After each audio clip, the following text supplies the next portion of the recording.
Tapos ka nang pumili ng isang topic para sa iyong tula.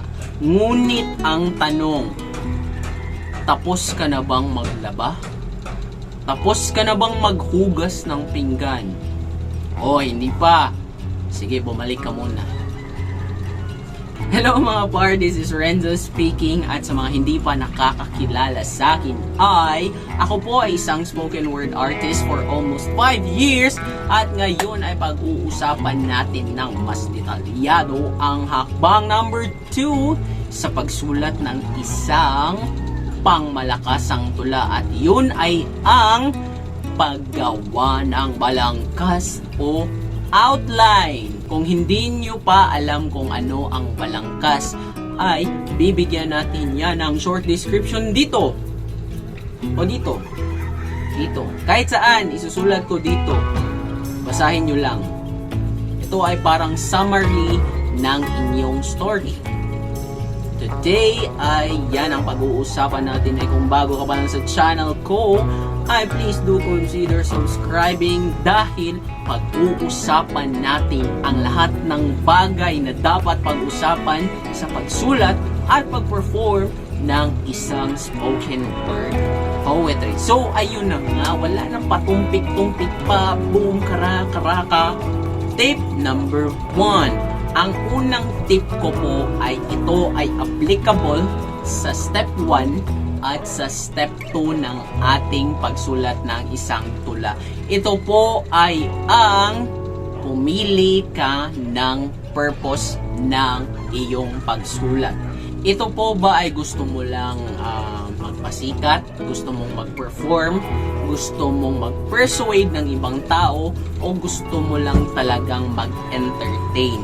Pwede mo po itong gawin sa step 1 at pwede rin sa step 2. Ngunit sa akin ay gusto kong isulat ito sa step 2 dahil mas masusulat ko kesa sa pipili pa lang ako ng isang topic.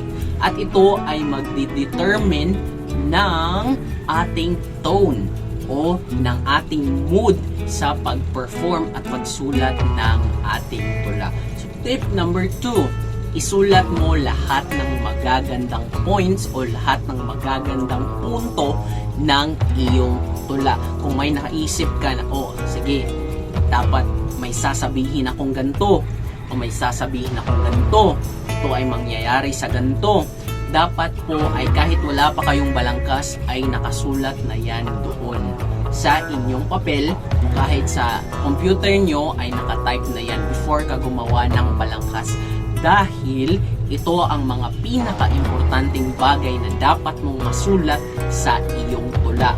Kagaya ng sinabi ko sa aking previous videos, ang balangkas po ay isa sa mga pinaka-importanting bagay dahil ito ay ang maggagabay sa iyo sa ano at paano mo isusulat ang iyong tula. So kung may gusto kang sabihin na ganito o ganyan, gusto kong sabihin na ang pangit ng pamahalaan natin, ang pangit ng ganito, ang pangit ng bahay namin, ay isulat mo po yan sa iyong balangkas o before ka sumulat ng balangkas. Tip number 3, isulat mo ang iyong punchline. Ano po ba yung punchline? Ito yung parang kamao, punchline. Ang mga punchline po ay ito ay isa sa mga pinakamalakas na linya na kailangan mong masulat sa iyong tula. Ito po ay ginagamit ko upang maging mas epektibo yung tula ko. Kung sa punto pa lang ay parang plain lang, pero kapag sinabi kong punchline ay mas poetic po ito. Kunwari po, yung punto mo ay yung pangit ang pamahalaan at gusto mo itong maging punchline. Ngunit wala pa itong rhyming. So, ang gagawin mo po ay ito yung punto, pangit ang pamahalaan, at gusto mo itong maging isang punchline. Ang gagawin mo po ay isusulat mo dito na ang pamahalaan ay parang isang lamok dahil sinisip-sip nila ang dugo ng mga tao. So walang rhyming, walang kahit anuman.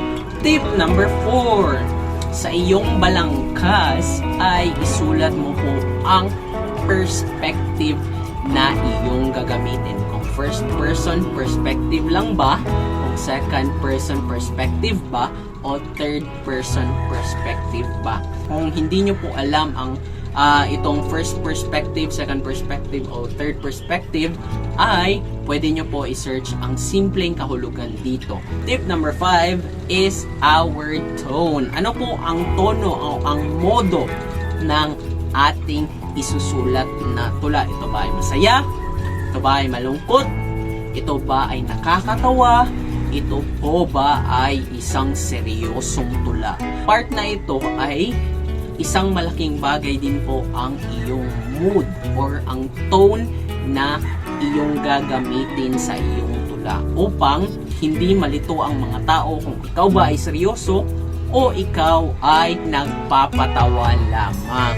So, ang tone ay magagabay sa iyo kung saan tataas ang iyong boses at bababa ang iyong boses. Ito ay makakatulong din sa iyong pagpe-perform sooner or later.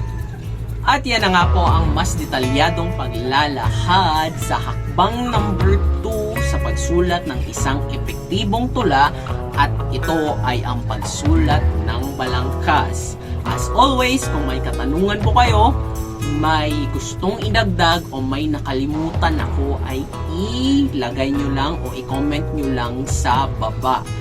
At kung may nagawa na kayong mga tula, gusto nyo ipacheck at gusto nyong bigyan ko ng feedback, ako po ay magbibigay ng feedback through our Facebook community. So, kung nakatulong sa iyo ang videong ito at hindi ka pa na mag-subscribe ka naman. This is Renzo speaking, and to God be all the glory.